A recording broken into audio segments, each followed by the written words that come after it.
Hey, what's going on, everybody? What's going on? All right, before we get started, please like, share, and subscribe to my channel. I'm the original old school geek. I was a geek before it was cool, so now I just, survived long enough to see that being a geek is where the money's at. All right, now get started. Hey, I want to talk about the changes in cryptocurrencies. For the most part, most of us that have been in crypto for the last few years, we was always under the belief that buying and holding, aka hodling, was the best way to go. You just buy a coin and just hold it and hope that it moons. But I think now a lot of things changed. One, due to proof of stake, most cryptocurrencies are high inflationary. I want to look at some coins. I'm going to look at the big dog, the numero uno, the number one coin, which is Bitcoin. And then you will see the difference in the coins. I would say Bitcoin is one of the few coins that you can actually buy and hold, and you don't have to be smart. You don't have to be a genius. You don't have to know how to work DeFi and NFTs and all that stuff. You can just buy Bitcoin and put it in your wallet and just leave it there. And maybe 10 years from now, it might triple or quadruple. I think it might be a 500,000 Bitcoin. It might even be $1 million Bitcoin by 2030. But that $1 million Bitcoin is maybe 10x. It won't get you to a millionaire with only putting $1,000 in there. Those days are pretty much over. So let's look at Bitcoin first. Now you see here, the Bitcoin inflation rate is 1.77%. That means that the average inflation rate is what now is 8.5 the last month. So this, if you just hold this Bitcoin, you actually beat inflation. So you can hold it even though it looks like it's going down, but in reality is not going down as fast as the money that is being compared to. And then you look at the other stuff here like stock to flow. As you see, the stock to flow is 56.59 years. That means basically how many years it would take for the amount that's currently there to be equal. So therefore, for it to make another 19 million coins, it would take 56 years, a little bit over 56 years to equal to that amount. Of course, we know it's a hard cap, but these are just mathematical stuff. One thing you realize is it's all math. So you can't predict what's going to happen next. However, you can make an educational guess. And as you see here, Bitcoin is great. It's low inflation. Now let's look at Ethereum. As you see with Ethereum is even better than Bitcoin. Due to the burning process of Ethereum, their inflation rate is 0.54, which is better. Their stock to flow, which is wonderful. It take 184 years right now to be equal to what is currently in supply. That means that right now circulating supply is over 120 million. It would take 184 years. So Ethereum, even though the gas fees are high, if you're a caveman doing crypto and you don't want to get into any technicals and you don't want to do any of the geeky stuff, you could just buy Ethereum and hold it and hope for the best. And we also don't know what's going to happen with the merge because that's up in the air right now. But I think it still is going to be a $20,000 coin, even $30,000 coin. But that is like a 10 times. Once again, unless you put 100,000 in there, you might be a millionaire. However, that $1 million at the time won't be worth the million. Now, the difference with Ethereum is that you could actually stake it and earn more crypto in the chain itself. Now we're gonna look at my favorite. Now this is my favorite coin. As you can see here, this coin right now is 88 bucks. It got up to a high of $119. I've been buying this coin steadily around $47. I first saw this coin around, and it was in the low 20s high teens. However, I didn't understand how it worked too much, and I like to understand exactly how a cryptocurrency works before I invest. The only coin, like I said before, that I will buy and hold really will be Bitcoin. Everything else, I have to know exactly what's going on. Now, you look at Terra, you see the inflation is 1.14%, which is great. It's not as low as Ethereum, but it's still great. It doesn't burn, it doesn't burn like Ethereum, because Ethereum have so many transactions on this blockchain, and they burn a portion of those fees. Therefore, Ethereum has a high burn rate in reference to how many coins they have. Now, if you want to talk about how many coins is burnt, it will be Luna burns more coins, but Luna coins is like, let's say $88 compared to when Ethereum burns a coin when it's $3,000. So that $3,000 coin burn carries more weight than, say, an $88 coin burn. Either way, the inflation is good as far as low. You can actually get away with holding Luna if you want. However, with Luna, you have so many opportunities in DeFi. You can play with NFTs. You could borrow.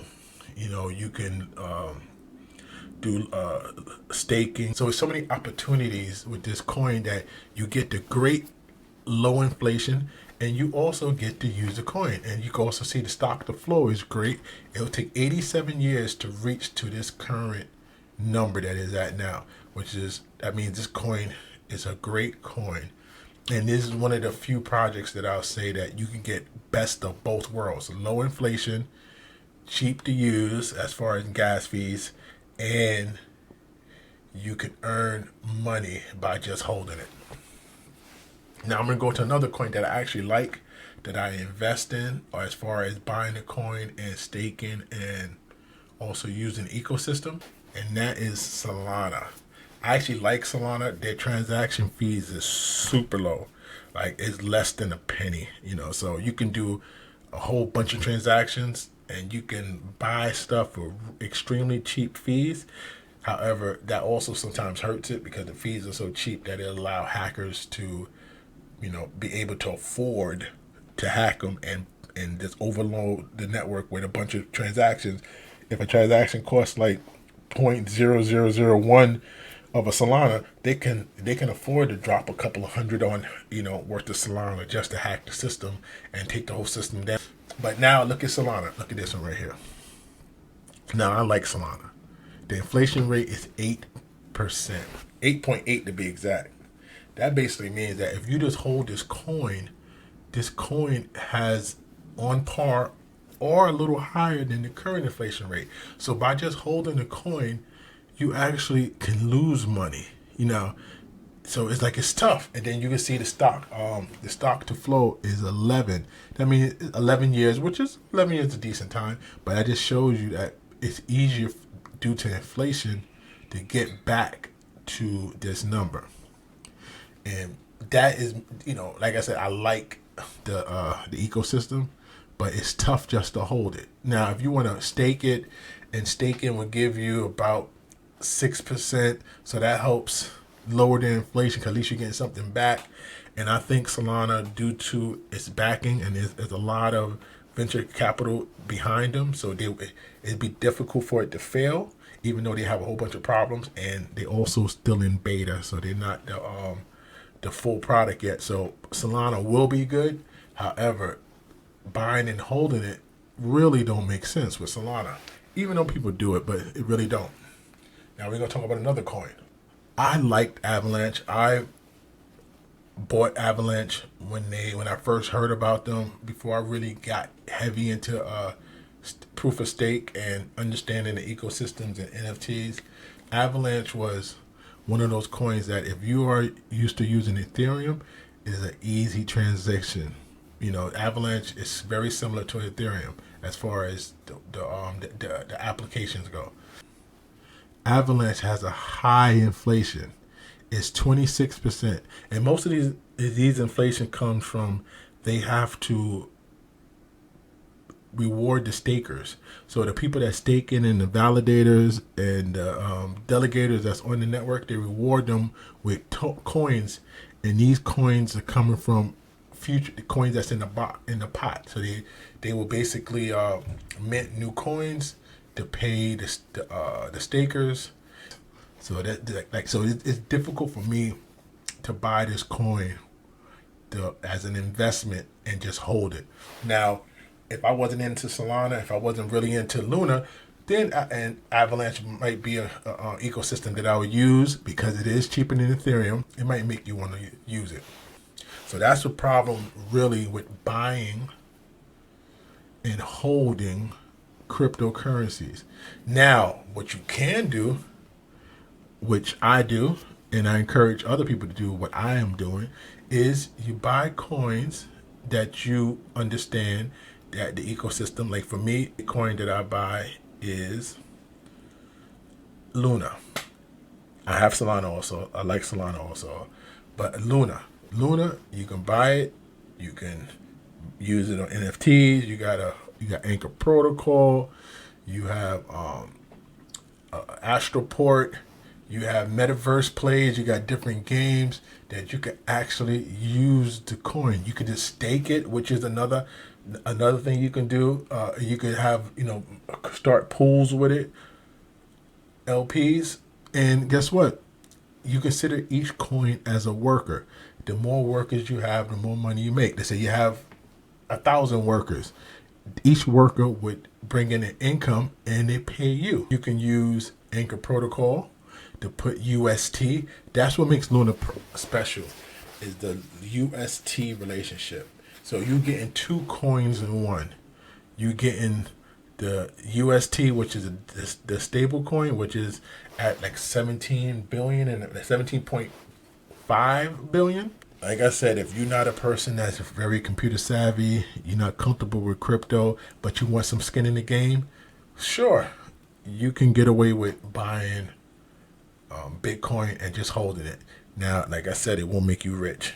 There's a strong chance you hold it 10 years from now, you might quadruple your money. You might 6 times it. If you're lucky, you might 10 times it.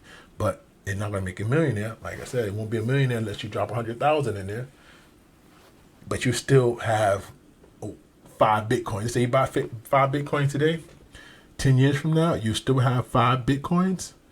And whatever those 5 Bitcoins are worth is what they're worth, and that's it. Now you're dealing with coins like Luna. So let's say you have 1,000 Luna.